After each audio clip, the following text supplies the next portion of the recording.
Kaum Syiah Rafidhah adalah sebuah kelompok yang didirikan di atas kebencian dan dendam terhadap umat Islam. Kelompok ini selalu menanamkan kepada anggotanya kebencian terhadap Al-Quran,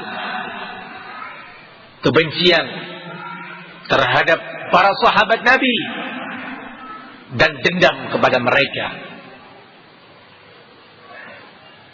Kelompok Syiah telah terbukti dalam sejarah adalah kelompok yang selalu menyimpan makar terhadap negara dan pemerintahan yang mereka tinggal di sana.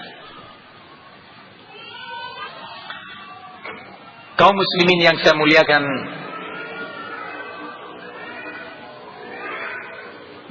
kajian bagian pertama ini insyaallah masih tersisa waktu maksimal 5 hingga 10 menit untuk kemudian kita lanjutkan seusai sholat zuhur biiznillah ta'ala. Selesai sholat zuhur langsung. Kelompok dan gerakan Syiah Rafidhah ini dalam sejarah telah terbukti sering membuat onar. Dalam sejarah telah terbukti sering menumpahkan darah umat Islam. Kelompok Syiah Rafidhah telah terbukti dalam sejarah telah melakukan pengkhianatan terhadap negara berulang kali. Bukan suatu yang sulit bagi mereka membunuh seorang muslim. Bahkan menjadi sebuah akidah dan keyakinan yang mulia bagi mereka ketika membunuh seorang muslim. Tokoh pertama dalam Islam yang dibunuh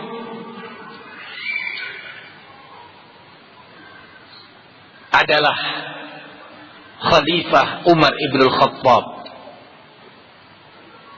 Kalau ada yang mengatakan, bukankah Syiah belum muncul pada waktu itu?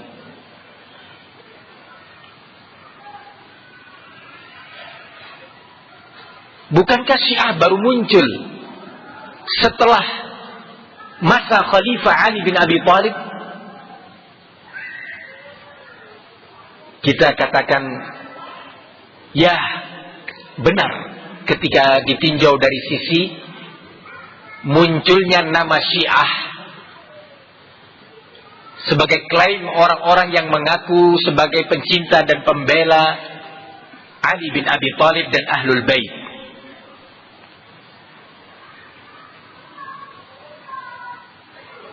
Namun kalau kita mau menelaah lebih jauh lagi, lebih ilmiah dan kondusif, kita mari pelajari dan kita kaji. Umar ibn al-Khattab, orang nomor 2 dalam Islam setelah Abu Bakar As-Siddiq. Umar ibn al-Khattab yang telah dijamin oleh Nabi sebagai penduduk jannah, yang Rasulullah telah ditunjukkan oleh Allah, ditampakkan kepada beliau rumah Umar ibn al-Khattab di jannah, di surga. Umar ibn al-Khattab radhiyallahu anhu sebagai salah satu dari as-sabiqun al-awwalun, generasi pertama paling senior dalam Islam,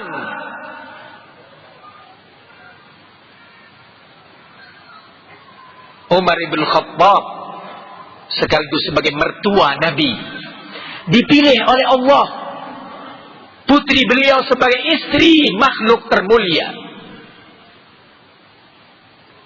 Nabi kita Muhammad sallallahu alaihi wasallam, yaitu Hafsah bintu Umar ibn al-Khattab,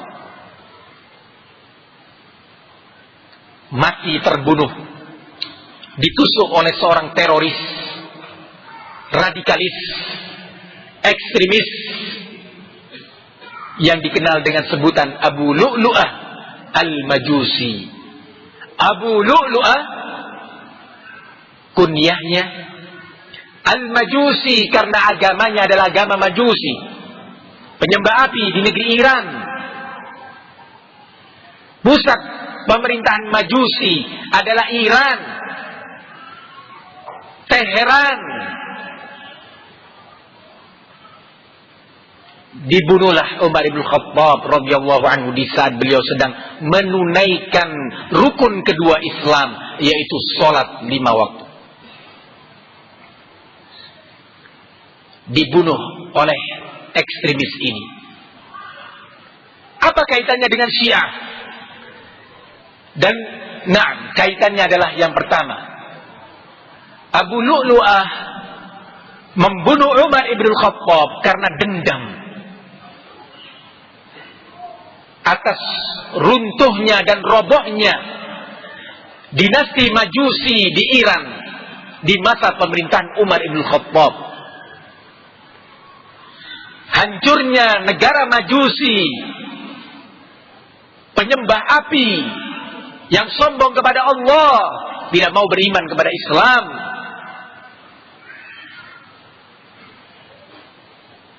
Atas perintah Umar ibn Khattab radhiyallahu anhu, maka orang-orang Majusi menanamkan dendam kesumat kepada Umar ibn Khattab. Tampillah tokoh ekstrim, seorang teroris besar, Abu Lu'lu'ah, yang beragama Majusi ini, untuk membunuh Umar ibn Khattab.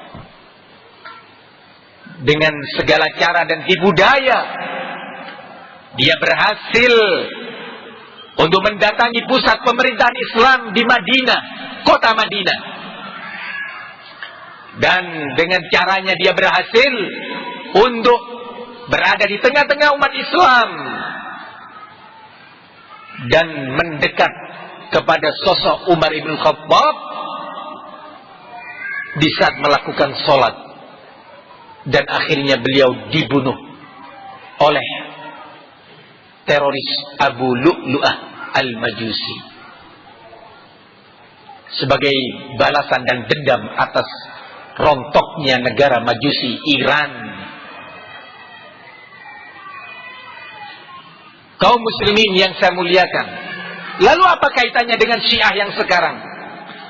Kaitannya adalah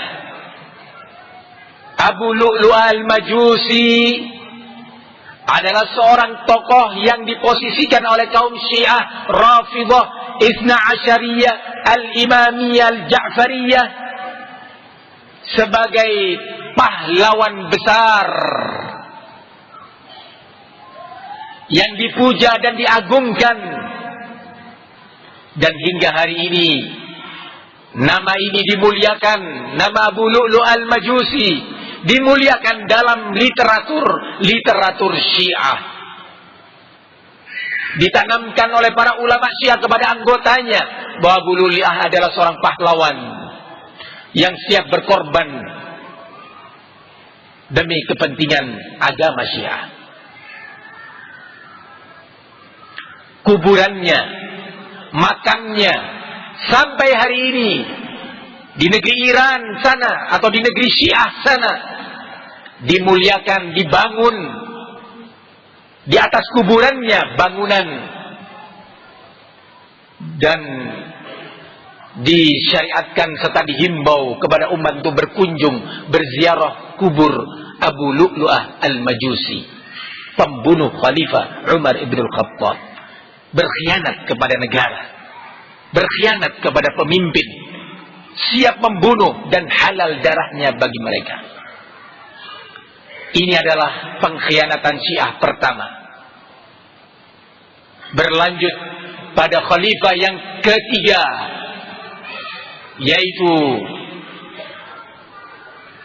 Utsman bin Affan radhiyallahu anhu, Al-Khalifah Ar-Rasyid, khalifah pembimbing, pembina yang terbimbing, sekaligus sebagai menantu Rasulullah sallallahu alaihi wasallam.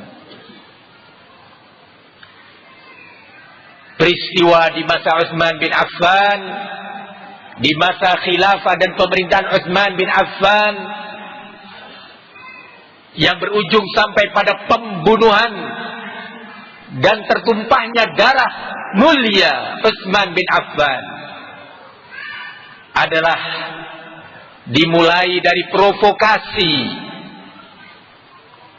arena kritik mengkritik pemerintah yang dimotori oleh tokoh Syiah Abdullah bin Saba al-Yahudi.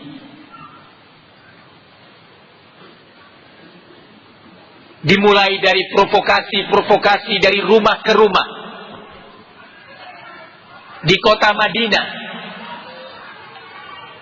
mencoba untuk mengkritisi kebijakan-kebijakan pemerintah dalam hal anggaran negara, kas negara, dan yang lainnya.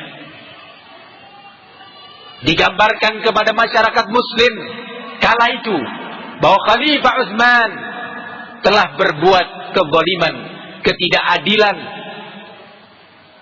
mementingkan kepentingan diri dan keluarganya, lebih mengedepankan kepentingan kabilahnya dan sukunya. Demikian disebarkan. Namun karena pertama tentunya dengan pertolongan Allah, kedua karena masyarakat Madinah adalah masyarakat yang terbimbing dengan ilmu, di mana di kota Madinah dipenuhi dengan ulama dari kalangan sahabat Nabi dan murid-murid sahabat, terselamatkan dari provokasi jahat Abdullah bin Saba al-Yahudi, seorang anak keturunan Yahudi dari negeri Yaman. Sekali lagi, dari negeri Yaman, dari kota Son'a, ibu kota Yaman sekarang.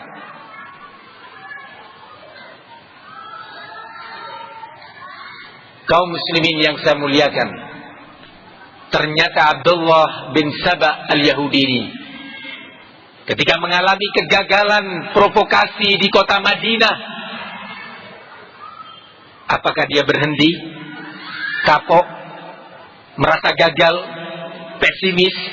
Jawabannya tidak. Dia terus bangkit, pergi ke negeri Kufah, negeri Kufah di Irak, di mana di negeri ini memang sudah ada bibit-bibit ekstrim. Di negeri Kufah didapati di sana kabilah-kabilah yang jauh dari ilmu. Beberapa kabilah-kabilah dan badui-badui yang jauh dari bimbingan Al-Quran dan Sunnah, sibuk dengan dunia. Maka Abdullah bin Saba berhasil dalam melakukan provokasi di negeri Kufah, dan dengan itu berhasil merekrut mereka sebagai kekuatan. Dia lakukan hal yang sama juga di negeri Mesir, di mana di negeri Mesir kondisi masyarakatnya tentunya berbeda dengan kondisi masyarakat Muslim di Madinah yang di sana terbimbing dengan ilmu. Sementara di negeri Mesir juga ada sekelompok masyarakat, sekelompok kabilah dan suku yang memiliki bibit-bibit ekstremisme, emosional, jauh dari bimbingan ilmu. Maka di Mesir dia pun berhasil melakukan provokasi untuk memunculkan kebencian masyarakat terhadap pemimpinnya, untuk menghilangkan kepercayaan masyarakat terhadap penguasanya. Yang ada adalah benci, muncul protes-protes, kritikan-kritikan, tuntutan-tuntutan dari penguasanya.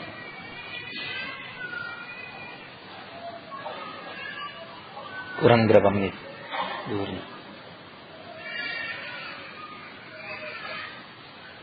Masih bisa 10 menit lagi? Nah. Kaum muslimin yang saya muliakan,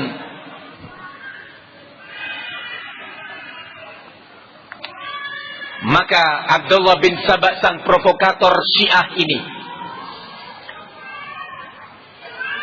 pulang dari Mesir dan Irak, dari negeri Kufah, dengan berhasil membawa sekelompok suku dan kabilah-kabilah yang ganas, yang diistilahkan oleh Syekhul Islam Ibn Taimiyah rahimahullah min aubasil qabail, yaitu bagian dari kabilah-kabilah yang ganas dan ekstrim, yang jahil,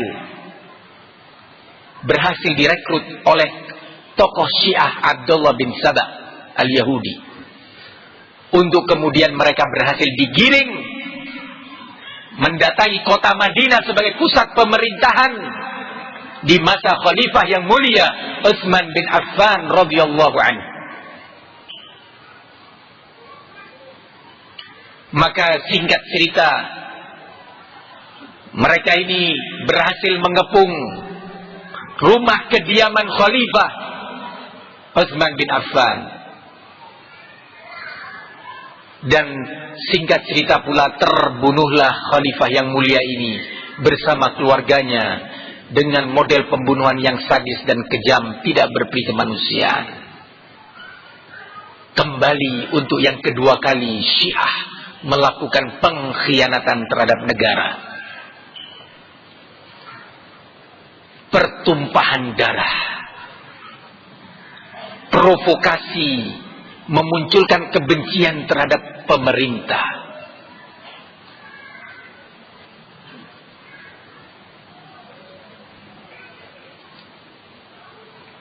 Abdullah bin Saba ketika awal mendatangi kota Madinah tidak serta-merta berani melakukan provokasi.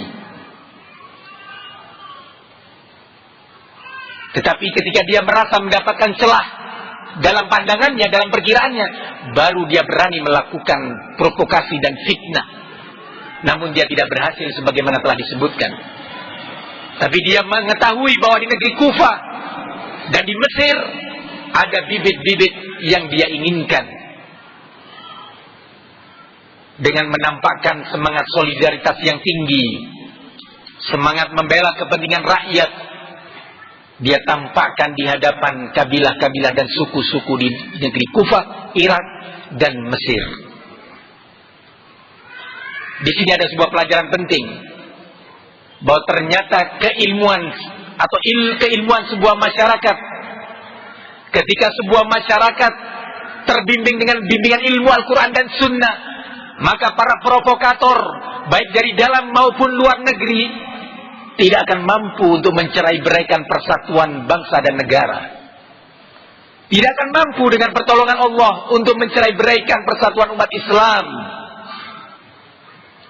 Tapi ketika masyarakat sebuah negeri jauh dari bimbingan ilmu, yang ada hanyalah tuntutan, kritikan, protes, ketidakpuasan, tidak ada semangat untuk mengevaluasi diri dan mengintrospeksi perbuatannya.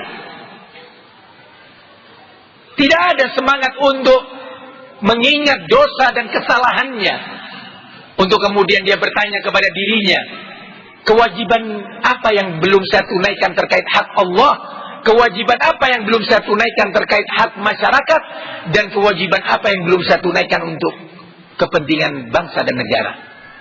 Yang ada adalah tuntutan, protes, tidak puas.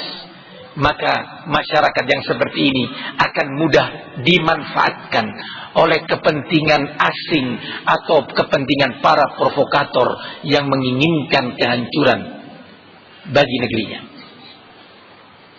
Insya Allah kajian ini akan dilanjutkan seusai sholat zuhur langsung biiznillahi ta'ala. Wa sallallahu wa sallam wa barak ala nabiyina Muhammad wa ala alihi wa sahbihi wa sallam walhamdulillahi rabbil alamin. Alhamdulillahi wassalatu wassalamu ala rasulillah wa ala alihi wa sahbihi wa man walah. Wa ashhadu an la ilaha illallah wahdahu la sharika lah, wa ashhadu anna Muhammadan abduhu wa rasuluh.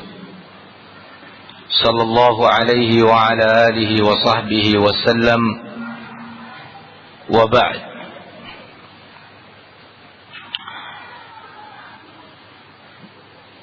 Telah disebutkan dalam kajian bagian pertama sebelum kita menunaikan sholat zuhur,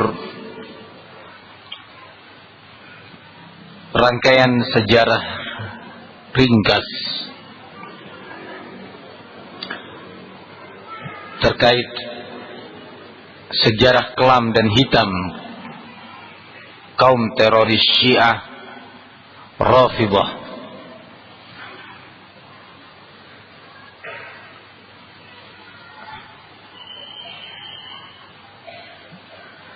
Walaupun mereka berusaha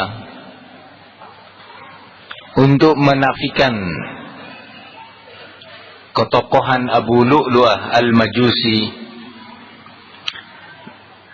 dalam gerakan mereka, dan begitu pula keberadaan Abdullah bin Saba dalam perjalanan sejarah Syiah, namun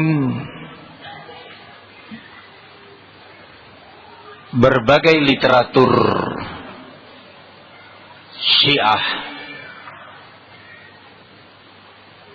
membuktikan kebenaran hal itu.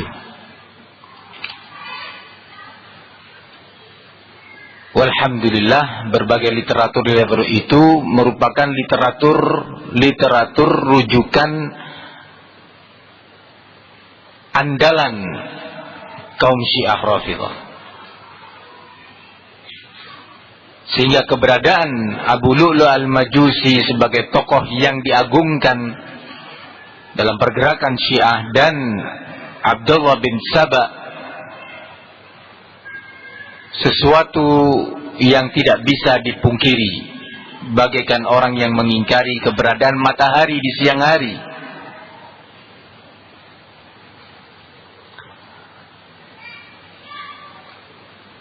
Dari peristiwa yang dilakukan oleh Abdullah bin Saba, yang dimulai dengan ajang kritik dan membongkar aib dalam tanda kutip penguasa di hadapan masyarakat, mengingatkan kita sekaligus pelajaran penting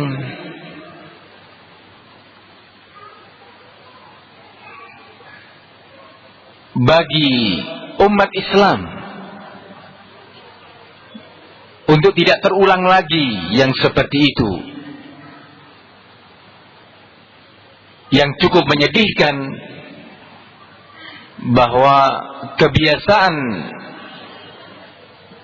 berceramah, berkhutbah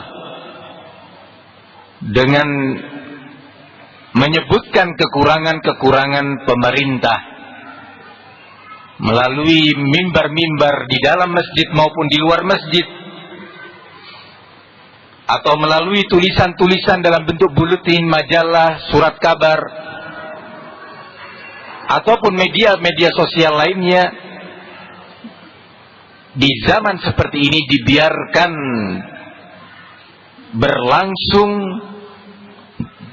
diberi kebebasan bagi barang siapa atau siapa saja, bagi siapa saja yang ingin mengkritisi pemerintah sebagai bentuk kebebasan berbicara, yang itu merupakan hak asasi manusia katanya, kebebasan berpikir, kebebasan mengemukakan pendapat, dan seterusnya, yang katanya itu bagian daripada hak asasi manusia yang dilindungi. Ketahui bahwa ini semua bukan bagian dari Islam. Kalau bagian dari Islam, telah tadi disebutkan bagaimana bimbingan Nabi SAW menyikapi kekurangan penguasanya dan upaya menyampaikan kritikan atau nasihat. Dalam riwayat hadis yang lainnya Nabi SAW ditanya, "Ya Rasulullah, ma nas'aluka an ta'ati man ittaqa, walakin man fa'ala wa fa'al wa dzakara asy-syarr." Wahai Nabi, kami tidak bertanya kepadamu tentang kewajiban taat kepada penguasa yang bertakwa. Tetapi yang kami tanyakan adalah tentang penguasa yang disebutkan berbagai kejelekan dan kejahatannya, yang berbuat zalim, yang tidak adil, yang korupsi, yang ini, yang itu, yang itu. Namun subhanallah, mari kita perhatikan bagaimana bimbingan Nabi SAW. Nabi kita, beliau menjawab, "Ittaqullah wasma'u wa ati'u." Takutlah kalian kepada Allah dan tetaplah kalian mendengar dan taat kepada penguasa kalian, walaupun jelek seperti itu, walaupun kejam, walaupun. Bimbingan Nabi yang seperti ini menjadi asing bagi umat Islam. Umat Islam lebih diwarnai oleh cara-cara barat, sehingga ketika disampaikan berbagai bimbingan Nabi, hadis Nabi, arahan-arahan beliau yang penuh dengan rahmah dan kasih sayang, itu nggak logis menurut mereka. Nggak logis. Apalagi tadi hadis yang pertama, "Man kana lahu nasiha li sultan fala yubdihi alaniyah." Barang siapa yang memiliki nasihat, kritikan bagi penguasa, jangan ditampakkan secara demonstratif. Enggak logis ini. Sudah diadakan berbagai demo damai maupun demo anarkis, menuntut, memprotes, masih saja penguasa nggak peduli. Lalu bagaimana kalau nasihat itu disampaikan secara tertutup? Ini logika. Ini logika. Logika yang sudah dibingkai ya, oleh cara dan pola berpikir barat yang demokratis. Tapi kalau pola berpikir itu terbimbing dengan bimbingan wahyu, menyadari bahwa Nabi Muhammad SAW adalah sang uswatun hasanah, benar-benar beriman terhadap ayat Allah, "Laqad kana lakum fi Rasulillahi uswatun hasanah liman kana yarjullaha wal yawmal akhir wa dzakarallaha katsira." Sungguh telah ada teladan yang baik pada diri Rasul untuk kalian. Bukan teladan yang baik itu ada pada Napoleon, pada Martin Luther dan yang semisalnya. Ada pada Nabi Muhammad sallallahu alaihi wasallam. Bagi siapa, kata Allah, Nabi akan berfungsi sebagai uswatun hasanah. Bukan buat sembarang orang. Bagi kata Allah, orang-orang yang benar-benar beriman kepada Allah dan beriman akan adanya hari akhir dan banyak berzikir mengingat Allah Subhanahu wa ta'ala. Para hadirin kaum muslimin yang saya muliakan,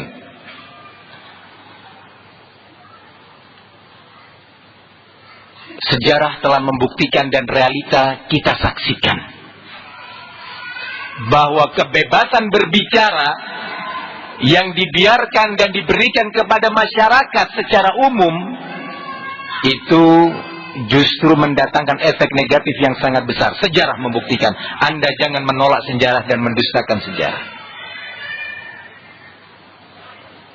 Allah mengatakan, "Fa'tabiru ya ulil absar." Ambil pelajaran wahai orang-orang yang punya cara pandang yang jernih. La yuldagul mu'min min juhlin wahidin marratain. Tidaklah seorang mukmin, di antara ciri-ciri seorang mukmin, Tidaklah seorang mukmin akan disengat dari lubang yang sama, lubang hewan berbisa, 2 kali. Tidak mungkin. Seorang mukmin itu cukup sekali. Was-sa'id man i'tabara bi ghairi. Orang yang sukses, yang bergembira adalah orang yang bisa mengambil pelajaran dari musibah yang menimpa orang lain. Nggak perlu nunggu menimpa kita. Mari kita perhatikan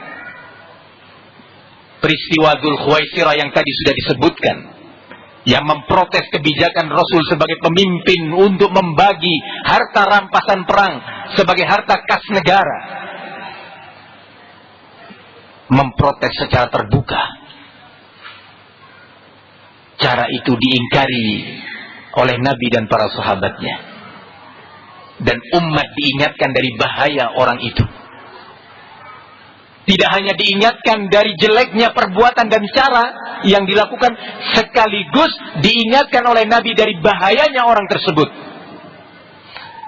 Jadi di zaman seperti ini, ambillah pelajaran. Kebiasaan mencela pemerintah dari mimbar-mimbar. Kalau nggak mencela itu khawatir dikatakan dai penjilat. Kalau nggak mengkritisi pemerintah melalui khutbah Jum'ah, khawatir dikatakan ini dai-nya pemerintah. Dapat berapa dia dari pemerintah? Dibayar berapa dia? Subhanallah. Maka butuh keikhlasan dalam berdakwah. Para hadirin yang saya muliakan, kaum Syiah Rafidhah dalam kelanjutan perjalanan sejarahnya yang tadi sudah disebutkan sangat diwarnai oleh kudeta, pengkhianatan, pembunuhan, dendam, kesumat. Contoh, peristiwa terbunuhnya cucu Rasulullah sallallahu alaihi wasallam Al-Husain bin Ali bin Abi Thalib. Di samping beliau seorang sahabat, beliau juga seorang cucu Rasul yang saleh. Terjadi sebuah peristiwa pada waktu itu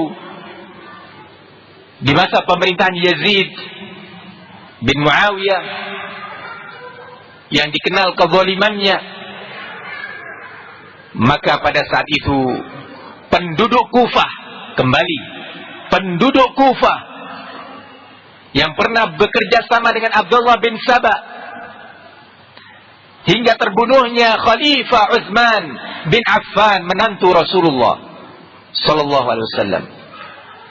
Maka di saat itu penduduk Kufah mulai melancarkan makarnya, menampakkan kesetiaan dan dukungan kepada Al-Husain bin Ali bin Abi Thalib dan melayangkan sebuah surat yang berisi pernyataan dukungan penuh. Kami mendukung engkau wahai Husain sebagai pemimpin, sebagai ini dan itu. Kami setia kepada anda. Datanglah kemari. Maka Al-Husain sebagai manusia biasa, dengan segala kesolehan dan keilmuannya, tetap posisinya sebagai manusia biasa. Bisa terbedaya, bisa ditipu. Berangkatlah Al-Husain menuju dan memenuhi panggilan penduduk Kufah yang berjanji akan setia kepada Al-Husain sebagai pengikut dan pendukung. Maka pada saat itu masih hidup beberapa sahabat, antara lain Abdullah bin Umar Ibn Khattab, juga Abdullah bin Abbas, saudara sepupu Rasulullah SAW.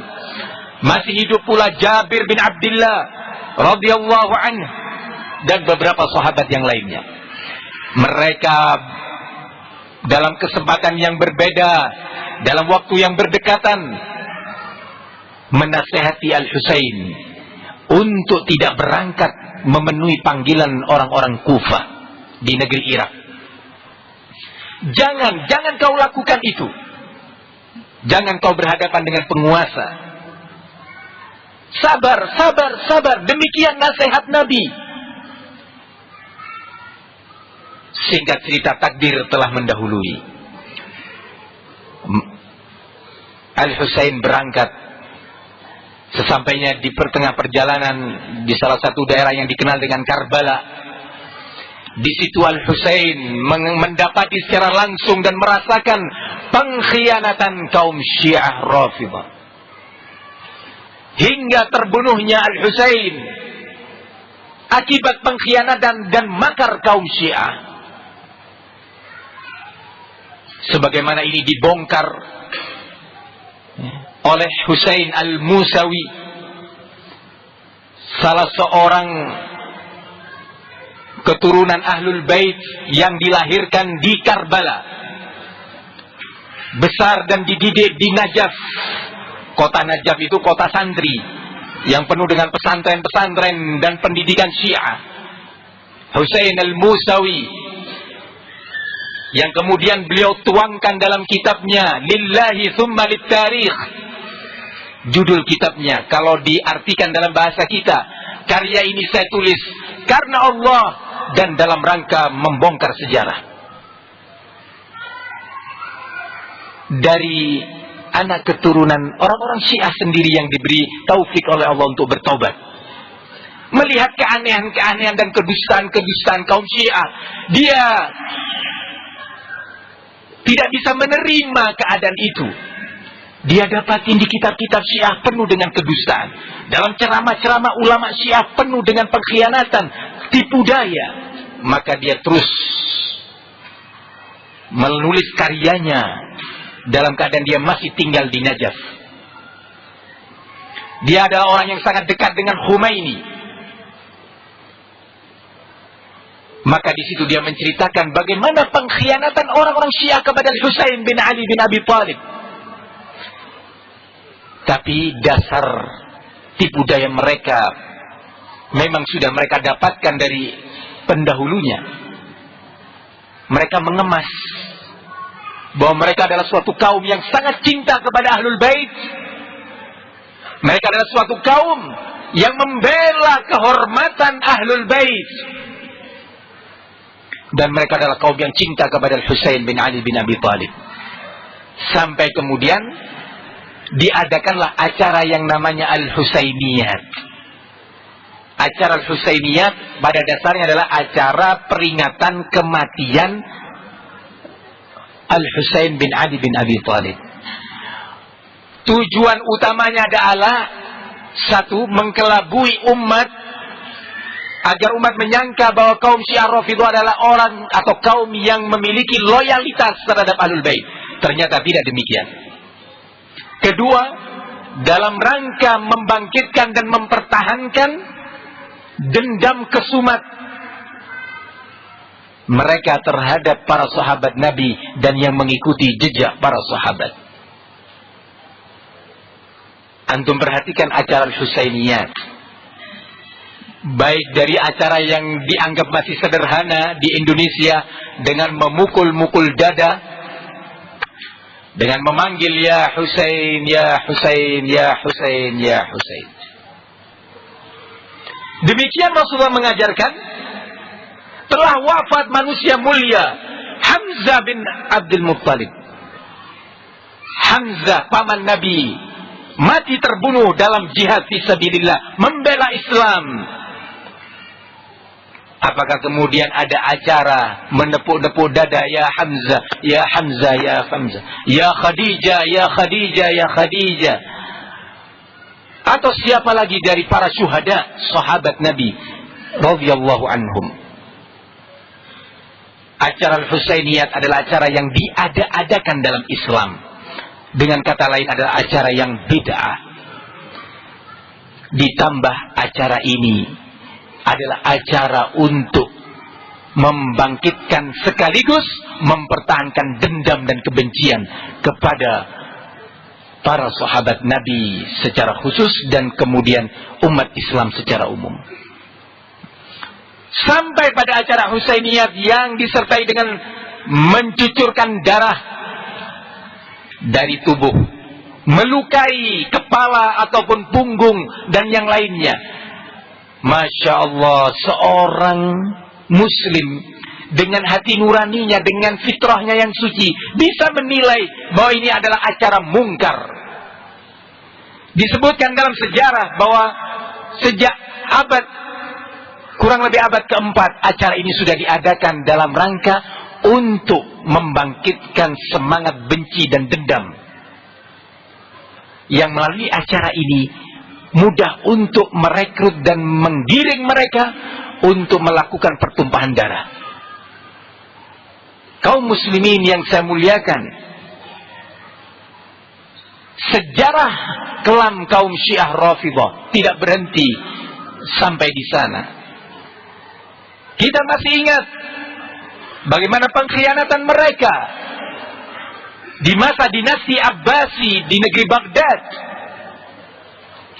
Hidup di sebuah negara tapi menyimpan dan menyembunyikan makar pengkhianatan terhadap negara. Kalau ISIS dan Al-Qaeda, yang mereka juga kaum teroris, kaum Khawarij, itu tidak mau mereka berpura-pura atau menyamar atau bermanis muka dengan orang-orang yang sudah divonis kafir. Berbeda dengan kaum Syiah. Mereka siap melakukan gerakan clandestine, penyusupan orang-orangnya dalam tubuh pemerintah, menyusupkan kader-kadernya dalam tubuh pemerintah, baik melalui jalur sipil maupun militer. Dan ini terjadi. Kita coba buka sejarah yang disebutkan oleh Imam Ibnu Katsir, antara lain dalam kitab Al-Bidayah wan Nihayah, sebuah kitab sejarah, kitab tarikh. Disebutkan di sana bagaimana salah satu tokoh Syiah yang dikenal dengan sebutan Ibnul Alqami, kemudian juga Nasiruddin At-Tusi. Ibnul Alqami, seorang tokoh Syiah Rafidhah yang ada di Indonesia ini, Syiah Rafidhah yang ekstrim. Dia dengan sabar dari tahun ke tahun menyusup dalam tubuh pemerintah, menampakkan kesetiaan pada pemerintah dan negara, menampakkan kepedulian terhadap kepentingan negara, sehingga dia terus prestasinya itu, karirnya naik sampai pada posisi yang sangat strategis dan mampu mengambil kebijakan-kebijakan untuk negara dan dapat memberikan masukan-masukan untuk khalifah. Di saat itu mulai dia melakukan tipu dayanya. Bermula dari kebijakan yang dia usulkan untuk pemerintah lebih mementingkan pembangunan fisik dan kesejahteraan rakyat, maka demi itu perlu adanya pengurangan anggaran pembiayaan militer karena negara aman. Kenapa kita sibuk-sibuk? Ya, kalau di zaman ini sibuk-sibuk membeli senjata untuk negara, sibuk-sibuk memperkuat ya, angkatan lautnya, angkatan udaranya, dan angkatan daratnya. Negara lagi aman, lebih baik kita manfaatkan untuk yang lainnya. Manis dan indah, seolah-olah peduli. Maka kebijakan ini pun dijalankan. Berjalan waktu, ide berikutnya, tentunya tidak dalam sebulan 2 bulan, berjalan waktu yang cukup panjang.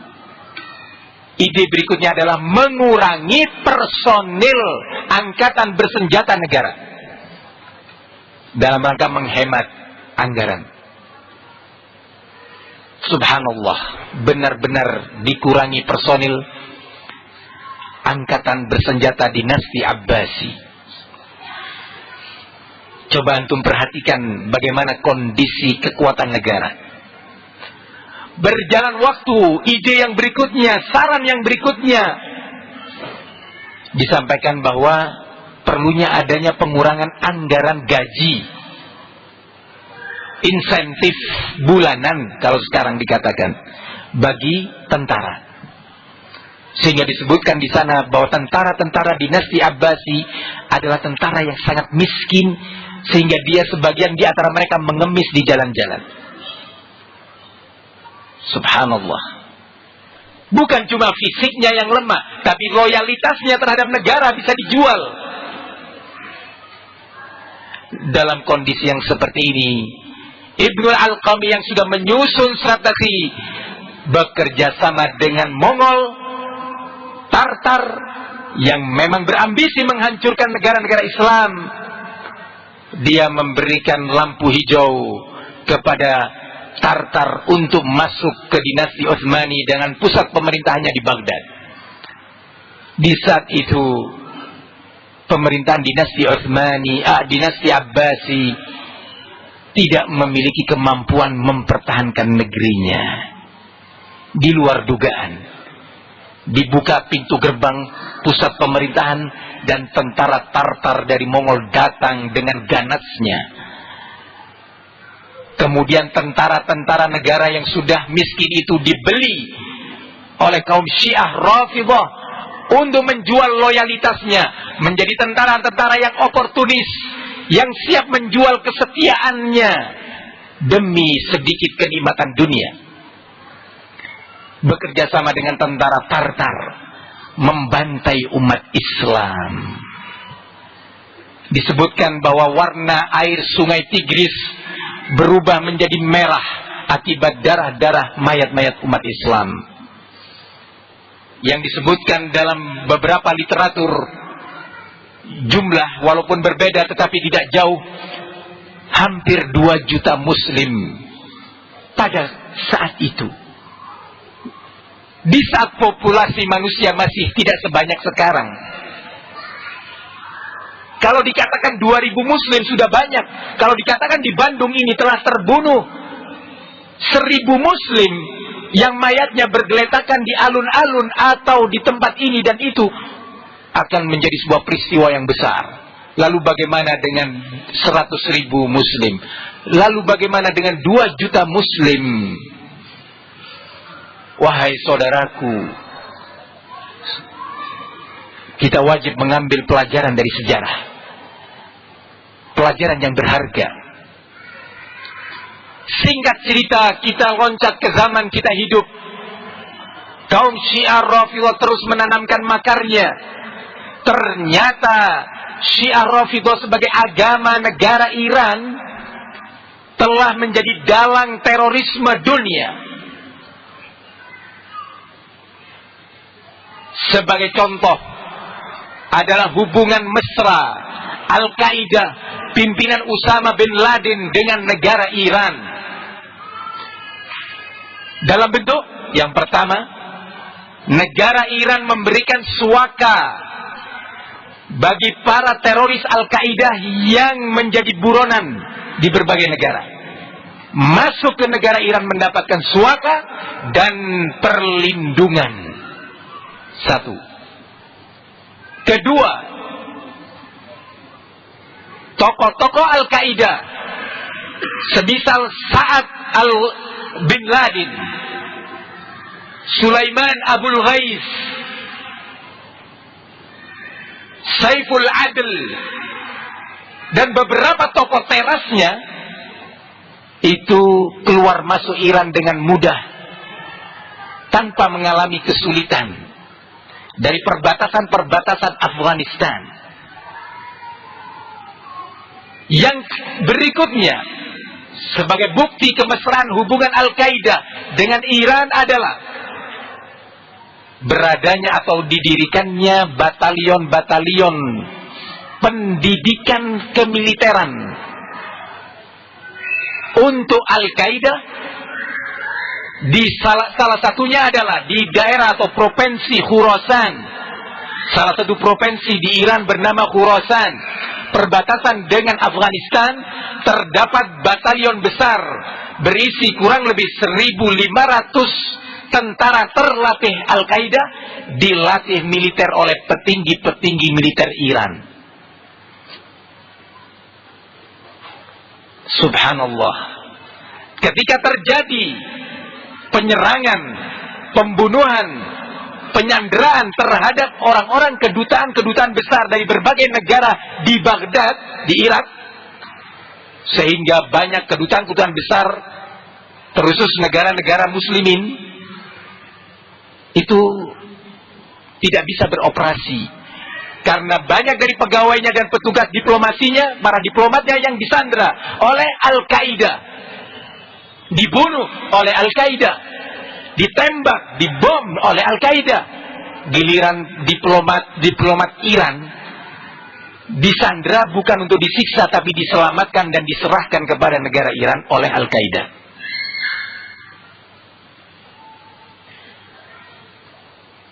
Kita lihat yang berikutnya. Apa yang terjadi di tanah suci bukan sekarang, bukan yang 2 tahun yang lalu atau 10 tahun yang lalu, bahkan sudah terjadi sejak beberapa abad yang lalu, dilakukan oleh kaum Syiah Al-Qaramitah,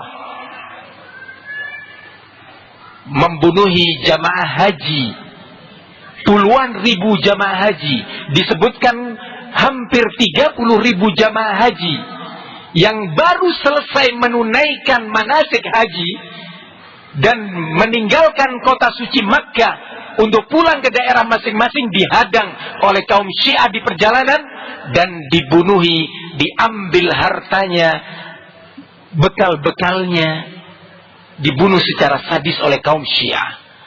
Pada tahun-tahun berikutnya, kaum Syiah berhasil mengambil Al-Hajarul Aswad, mencuri Hajarul Aswad dan dipindah dari Ka'bah menuju ke negeri mereka.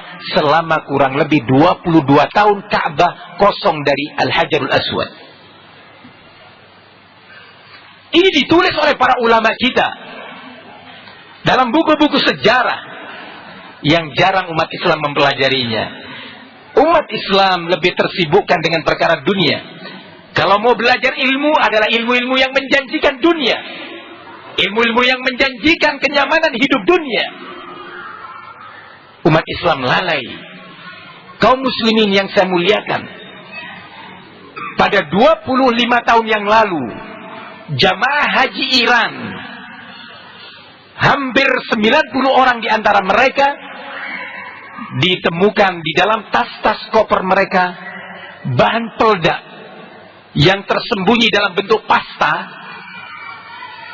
yang siap untuk dirakit setibanya mereka di tanah suci. Kurang lebih 51 kilogram bahan peledak TNT yang dalam setengah kilogramnya, bukan 1 kilogram, setengah kilogramnya mampu meledakkan radius 1000 meter. Berapa jamaah haji yang akan mati? Bukan 1000 meter di tengah hutan, di tengah padang pasir, tidak. Di tengah keramaian, kerumunan hamba-hamba Allah, tamu-tamu Allah. Iran di belakang itu semua. Kaum muslimin yang saya muliakan, terlalu banyak fakta dan sejarah yang tidak cukup waktu, yang menunjukkan bahwa ada kaum Syiah Rafidhah adalah kaum teroris radikalis ekstrim yang membahayakan umat Islam dan bangsa serta negara ini. Kalau tadi saya katakan Syiah lebih berbahaya dibandingkan ISIS dan Al-Qaeda, dan dua-duanya adalah bahaya laten yang membahayakan umat Islam, akidah mereka dan negara mereka. Tapi saya katakan Syiah lebih berbahaya. Kenapa? Karena pada agama Syiah ada sebuah prinsip yang mereka yakini sebagai salah satu pokok dan pondasi dasar akidah mereka, yaitu prinsip dusta yang dinamakan dengan prinsip taqiyah. Menyembunyikan akidah aslinya, bermanis muka dengan orang yang dia yakini adalah kafir, musuh kita. Mereka siap melakukan gerakan clandestine, dan itu mereka lakukan di banyak negara, termasuk sekarang negeri kita. Semoga Allah menyelamatkan dan melindungi negeri kita ini. Allah selamatkan, lindungi muslimin di negeri kita dan di seluruh negeri di muka bumi ini. Kaum muslimin yang saya muliakan, ISIS dengan terang-terangan menyatakan, saya ISIS. Melakukan proklamasi, pengumuman, dukungannya. Dan tidak akan mereka menyusupkan kadernya. Karena mereka meyakini pekerjaan yang ada di pemerintah sebagai PNS, sipil maupun militer, itu pekerjaan kafir.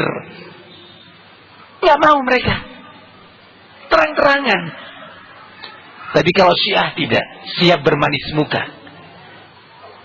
Siap menggunakan dana untuk membeli pihak-pihak yang mereka anggap bisa untuk dibeli. Maka kita harus menyadari hal ini. Mengatasi hal ini semua pun harus dalam bimbingan dan koridor Al-Quran dan Sunnah. Sekali lagi, dalam mengatasi problem ini, bahaya ISIS, Al-Qaeda dan Syiah, itu pun harus dalam bimbingan dan koridor Al-Quran dan hadis Nabi. Tidak boleh emosional.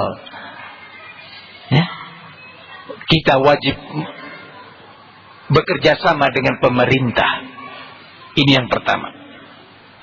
Kedua, mengingatkan umat dari bahaya gerakan-gerakan ekstrim dalam berbagai acara, perlisan atau karena pertulisan.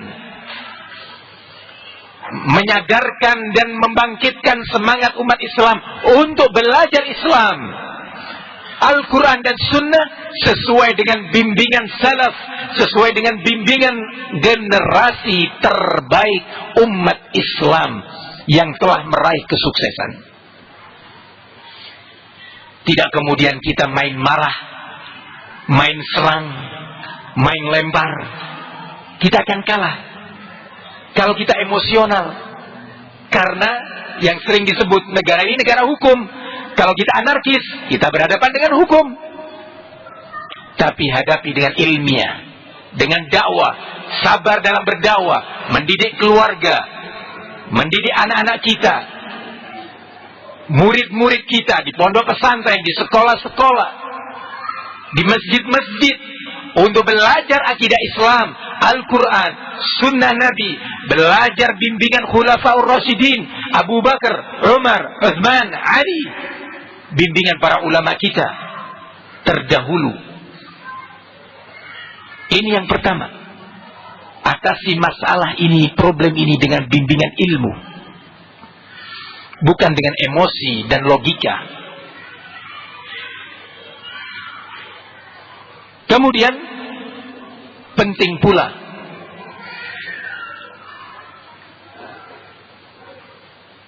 diketahui bahwa dalam rangka mengentaskan umat dari radikalisme dan ekstremisme,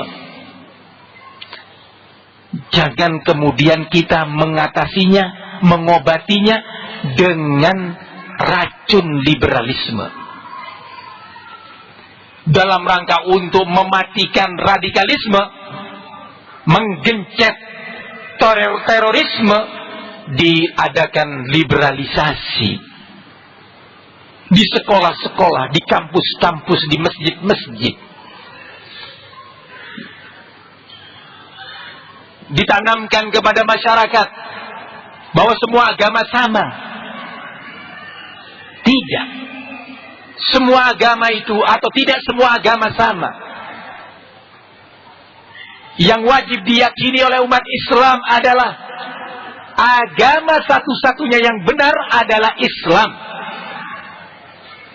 Inna ad-dina indallahi al-Islam. Sesungguhnya agama yang benar-benar diakui di sisi Allah hanyalah Islam. Nggak boleh ada yang mengatakan semua agama sama, semua adalah umat beriman. Tidak dibenarkan. Atau kemudian dimunculkan kegiatan-kegiatan kebersamaan katanya, yang menggambarkan sikap toleransi seperti acara doa lintas agama. Masing-masing berdoa kepada Tuhannya, difasilitasi. Itu maknanya memfasilitasi kekufuran, memfasilitasi kesyirikan. Doa bersama. Yang Hindu berdoa kepada Tuhannya, yang Buddha berdoa kepada Tuhannya, yang Islam berdoa kepada Tuhannya, yang Kristen atau Katolik juga berdoa kepada Tuhannya di satu tempat. Yang sangat menyedihkan, ini justru sering dimotori oleh tokoh-tokoh Islam, sering dimotori oleh sebagian ormas-ormas Islam dengan slogan Islam atau umat Islam bukanlah umat yang eksklusif. Masya Allah. Mereka seolah-olah lupa kepada ayat yang sering dibaca. Kalau membaca, Qul ya ayyuhal kafirun. Katakan wahai Muhammad, wahai sekalian orang-orang kafir. Sebut kafir. Bukan non-muslim, tapi kafir. Ya. Apa yang akan dikatakan? La a'budu ma ta'budun. Sesungguhnya aku tidaklah beribadah kepada sesembahan-sesembahan yang kalian ibadahi. Wala antum 'abiduna ma a'bud. Dan tidak pula kalian beribadah kepada Allah Tuhan kami yang kami ibadahi, yang aku sembah. Pengumuman berlepas diri, pengumuman bahwa keyakinan kami, agama kalian adalah agama kafir. Bukan semua agama sama. Kemudian diakhiri dengan lakum dinukum waliyadin. Bagi kalian agama kalian, bagi kami agama kalian. Tidak bisa bersatu. Ini saya sebutkan ayat yang sudah dibaca dan dihafal oleh anak-anak kecil muslim. Belum lagi ayat-ayat yang mengatakan Innal ladzina kafaru min ahlil kitab wal musyrikin fi nari jahannam khalidina fiha. Sesungguhnya orang-orang kafir dari kalangan ahlul kitab, yang Yahudi dan Nasara, dan juga orang-orang musyrik, mereka berada posisinya di neraka jahanam, sesat atau kekal selama-lamanya. Bukan kemudian dikatakan bahwa surga itu maha luas, bisa menampung umat Islam, umat Kristiani, umat Yahudi. Bukan mengatasi radikalisme dengan cara liberalisme, sebagaimana sering disuarakan oleh tokoh-tokoh yang menamakan dirinya dengan jaringan Islam Nusantara. Beberapa waktu yang lalu, tokoh-tokoh teras Islam Nusantara berangkat ke Frankfurt, Jerman. Duduk dengan teman-teman dan saudara-saudaranya dari kalangan Yahudi dan Nasara, dan para wartawan, orang-orang pers di sana. Kemudian orang Islam Nusantara ini mempersembahkan sesuatu yang menyenangkan Yahudi dan Nasara, yaitu mengatakan bahwa kita di Indonesia ini ada semacam program yang dinamakan dengan Islam Nusantara, di mana di antara tujuannya adalah agar tidak ada satupun dari umat beragama yang berkeyakinan bahwa hanya agama dirinya yang paling benar. Berarti program Islam Nusantara, kita ini, bapak-bapak ini gak boleh meyakini Islam sebagai agama satu-satunya yang benar.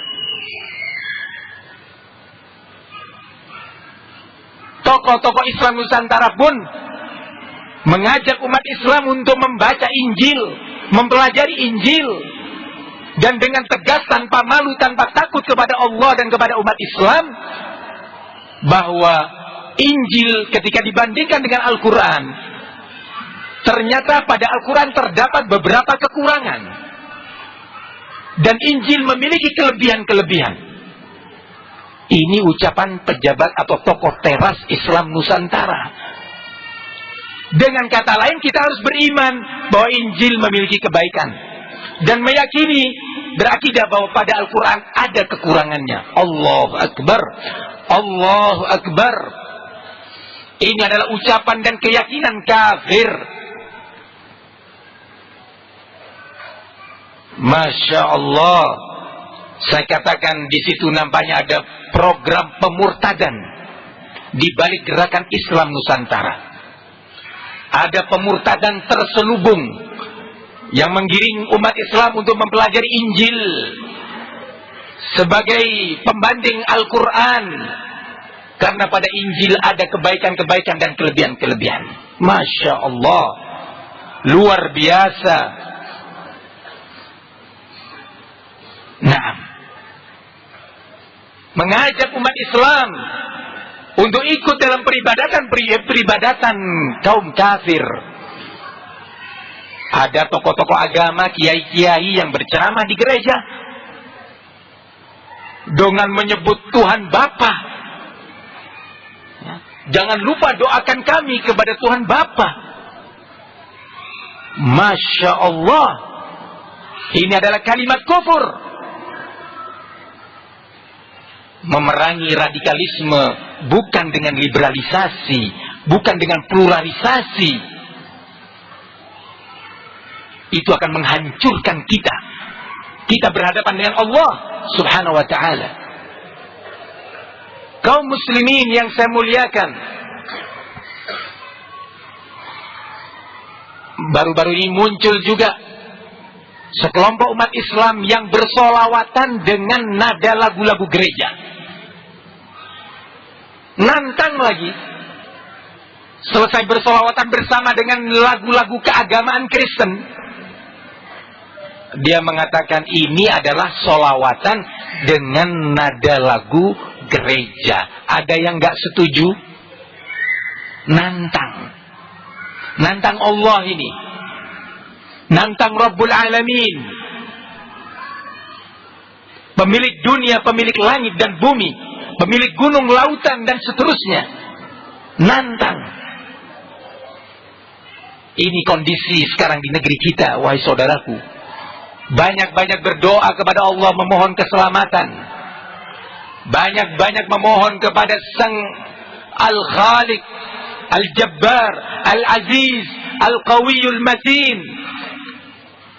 Meminta kepada Allah yang maha kuat, yang maha agung, maha besar, keselamatan dan perlindungan, keselamatan akidah, keselamatan negeri, keselamatan bangsa dan negara ini. Kaum muslimin yang saya muliakan,